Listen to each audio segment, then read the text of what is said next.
Ganesh. Iran పై Israel ముప్పేట దాడి చేస్తోంది. Iran రహస్య భూగర్భ అణు ప్రాజెక్టును తమ దళాలు ధ్వంసం చేశాయని ఇజ్రాయెల్ ప్రకటించింది.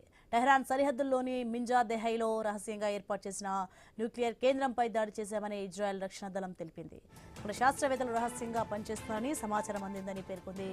ఇక 2025లో అమెరికా దాడుల తర్వాత ఇరాన్ అణు కార్యక్రమాన్ని ఇక్కడికి మళ్లించిందని వెల్లడించింది.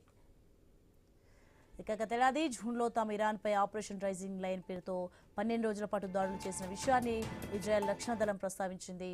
ఆ సమయంలో వాడిన దానికంటే ఎక్కువ పేలుడు పదార్థాలను ఈ 4 రోజుల్లో ఇరాన్పై ప్రయోగించామని తెలిపింది.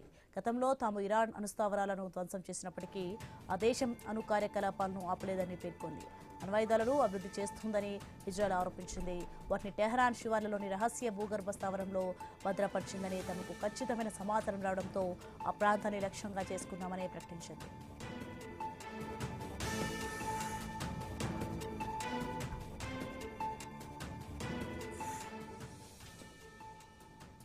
ఇరాన్ బాలిస్టిక్ క్షిపణి శ్రేణులు, వైమానిక రక్షణ వ్యవస్థలపై తమ వైమానిక దళాలు దాడులను కొనసాగిస్తున్నాయని ఇజ్రాయెల్ వెల్లడించింది.